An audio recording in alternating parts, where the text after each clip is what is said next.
Om Shri Ganeshaya Namah. We bow to the beloved remover of obstacles, the elephant-headed Lord who opens every door.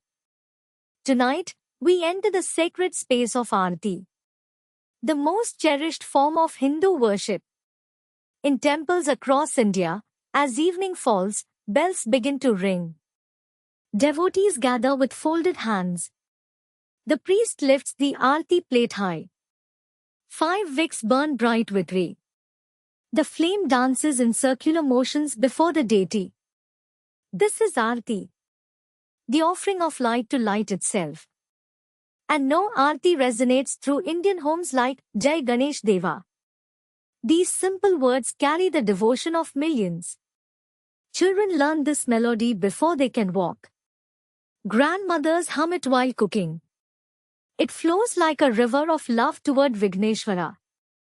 This beloved hymn emerged from the heart of Maharashtra's devotional tradition. Though we cannot name its exact composer, we know its soul. It was born in the homes of common people. Mothers singing to their children. Families gathering for evening prayers. It carries the warmth of kitchen hearths and temple courtyards. Let us begin with the opening verse that gives this Aarti its name. Jai Ganesh Jai Ganesh Jai Ganesh Deva. Mata Jaki Parvati Pita Mahadev. Victory to Ganesha. Victory to Ganesha. Victory to Ganesha, the Divine One. His mother is Parvati. His father is Mahadev. Listen to the rhythm of these opening lines. Jai Ganesh repeats 3 times. Like the sacred Om that contains 3 sounds. Like the 3 gunas that weave through creation. The repetition builds devotion. It calls the mind home to the heart. The verse immediately places Ganesha in his divine family. His mother, Parvati, the goddess of power and nurturing love. His father, Mahadev, Shiva, the great god of transformation. This is not just genealogy. This is theology through poetry. When we say, Mata Jaki Parvati, we invoke the fierce protection of the Divine Mother. Parvati who fought demons to protect her son.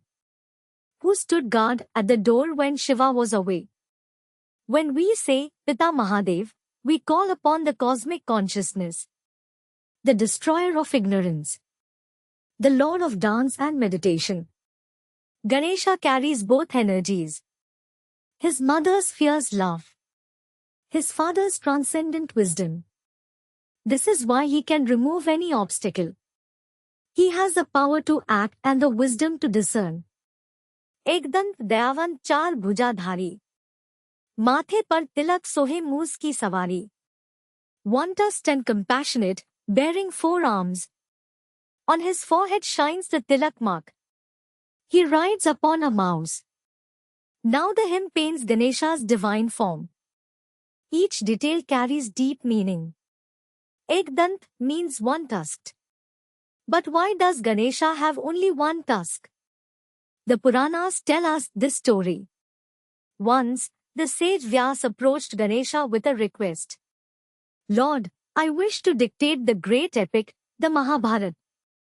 But I need a scribe who can write without stopping. Ganesha accepted this sacred task. But he set one condition. Vyas, you must narrate without pause. If you stop, I stop writing forever. They began this divine collaboration. Vyas spoke the verses of dharma and cosmic truth. Ganesha wrote with his tusk upon palm leaves. But as they continued, his writing implement began to wear down. When his pen finally broke, Ganesha did not hesitate. He snapped off his own right tusk. He continued writing the Mahabharata with his own body. This is why we call him Ekdant, the one who sacrificed his own perfection to preserve divine knowledge. Every time we chant this name, we remember his dedication to wisdom. Dayavant means compassionate. This is Ganesha's essential nature. He removes obstacles not through force, but through kindness. He sees our struggles. He understands our limitations. His compassion flows like a gentle river, washing away our difficulties. Char Bhujadhari describes his four arms. In one hand, he holds the lotus of purity. In another, the sweet modak that represents the bliss of spiritual realization. His third hand carries the noose to pull us away from ignorance. His fourth hand offers the blessing mudra, the gesture of fearlessness. Mathe par tilak sohe speaks of the sacred mark upon his forehead. This tilak represents the third eye of wisdom. It shows his divine vision that sees beyond the material world.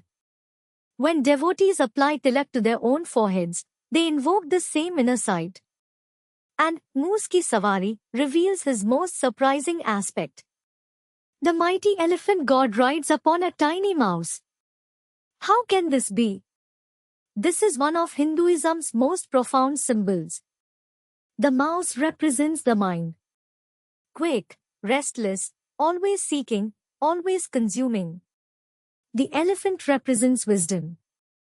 Massive, steady, thoughtful, powerful. When wisdom mounts the mind, even the smallest vehicle can carry the greatest load. This is Ganesha's teaching. Master your mind, and every obstacle becomes a pathway. पान चढ़े फल चढ़े और चढ़े मेवा. लड्डुआन का भोग लगे संत करे सेवा. Bitter leaves are offered, fruits are offered, and dry fruits too. The sacred sweets are presented as devotees serve with love. This verse transports us into the temple atmosphere. We can smell the fresh bitter leaves.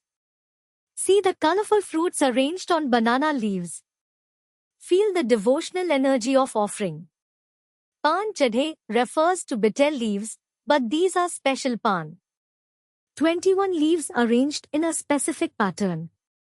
Each leaf represents one of Ganesha's divine qualities. Devotees place these leaves with prayers for specific blessings. Some for success in business. Others for harmony in marriage. Each leaf carries a whispered hope. Fal chade or chade meva speaks of the fruit offerings. Coconuts for the breaking of ego. Bananas for fertility and abundance. Mangoes for the sweetness of devotion. Dry fruits representing the concentrated essence of spiritual practice. But Ladduan ka bhog holds the deepest significance. These are the modak sweets that Ganesha loves above all others. Made from rice flour and jaggery. Shaped like closed lotus buds. Steamed until perfectly soft. Why does Ganesha love modak so deeply? The outer shell represents the physical body. The sweet filling inside represents the soul's inherent bliss. When we realize this truth, when we taste our own inner sweetness, we understand why Ganesha delights in these offerings. Sant Kare Seva reminds us that true worship is service. The saints and devotees who prepare these offerings do so with loving hands. They wait before dawn to cook the sacred food. They clean the temple spaces. They light the lamps. This service transforms the ordinary into the sacred. जो कोई भी गणेश को हमेशा ध्यान धरे. दुख दरिद्र का नैश हो पाप केट सब तेरे. Whoever meditates on Ganesha constantly, their sorrow and poverty are destroyed, all their sins are cut away. Now the Aarti reveals Ganesha's promise to his devotees. This is not mere wishful thinking. This is the spiritual technology of bhakti, of devotional practice. जो कोई भी गणेश को हमेशा ध्यान धरे speaks of constant remembrance. Not just ritual worship once a day, but keeping Ganesha's presence alive in the heart throughout all activities. The shopkeeper who whispers Ganpati Bappa before opening his store. The student who touches Ganesha's feet before exams. The mother who invokes his name before cooking dinner. This constant remembrance does something profound. It aligns our consciousness with divine intelligence. We begin to see obstacles as opportunities. Problems become puzzles to solve rather than burdens to bear. This shift in perception is itself the removal of obstacles. Dukh Daridra Ka Naish Ho promises the destruction of suffering and poverty. But understand this correctly. Ganesha does not always remove external difficulties. Sometimes he gives us the strength to transcend them. Sometimes poverty of spirit is healed while material simplicity remains. True wealth is contentment. True prosperity is inner peace. Paap Ket Sab Tere speaks of the cutting away of sins. In Sanskrit, the word paap means that which causes pain to others and ourselves. When we meditate on Ganesha's wisdom, we naturally move away from harmful actions. His presence in our hearts becomes our moral compass. We find ourselves choosing kindness over anger, truth over deception, generosity over greed. This transformation happens gradually. Like the morning sun melting frost. Like a gentle river smoothing rough stones. Ganesha's grace works patiently within us. Let us pause here to understand what Aarti truly means. The word comes from the Sanskrit Artika, meaning that which removes darkness. When we circle the flame before Ganesha's Murti, we are not just performing a ritual. We are enacting a cosmic principle. The flame represents consciousness. The circular motion represents the cycles of time. The deity represents the unchanging truth behind all change. As we move the light in circles, we acknowledge that divine consciousness illuminates every moment of existence. This is different from stotra, which means praise sung in verses. It is different from Chalisa, which means 40 verses telling a deity story. Aarti is specifically the offering of light. It is the most intimate moment between devotee and deity. During Aarti, something sacred happens in Hindu temples. The boundaries between worshipper and worshipped begin to dissolve. The flame that honors the deity also illuminates the faces of devotees. We see that the light we offer is the same light that shines within us. And nowhere is this Aarti sung with more joy than during Ganesh Chaturthi. This 10-day festival celebrates Ganesha's birth. It begins on the 4th day of the bright moon in the month of Bhadrapada, usually falling in August or September. During these 10 days, Ganesha comes home. Not just to temples, but to ordinary houses. Families install his Murti in their homes. Children make clay Ganeshas in schools. Communities create massive pandals with elaborate decorations. The elephant god becomes everyone's beloved guest. Each evening during Chaturthi, this Aarti rings through every neighborhood. Children's voices blend with grandparents' wisdom. The rhythm of tabla and harmonium carries the melody. Bells ring and conch shells sound. The very air vibrates with devotion. On the final day comes Visarjan, the immersion ceremony. Communities carry their Ganesha Murtis to rivers and oceans. They chant Ganpati Bappa Moria, Mangal Murti Moria. Come again next year, auspicious form. This is not just a ritual. It is a teaching about impermanence. Everything in this world comes and goes. But the love we feel for the divine remains eternal. The clay murti dissolves in water. But the devotion in our hearts never fades. As the murti sinks beneath the waves, devotees understand something profound.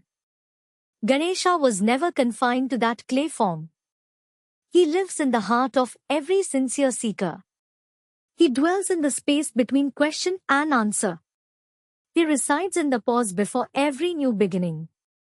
Tonight, as you listen to this Aarti, imagine the flame dancing before Ganesha's loving eyes. Feel the warmth of his blessing upon your forehead. Know that he hears every prayer whispered in his name. Every obstacle you face, he faces with you. Every new venture you begin, he blesses with success. The Aarti plate continues to circle. the flame never stops dancing. In temples and homes across the world, devotees continue to sing Jai Ganesh Deva. This melody will outlive us all. But in this moment, it belongs to each of us completely. May Lord Ganesha remove every obstacle from your path and bless you with wisdom, prosperity, and new beginnings.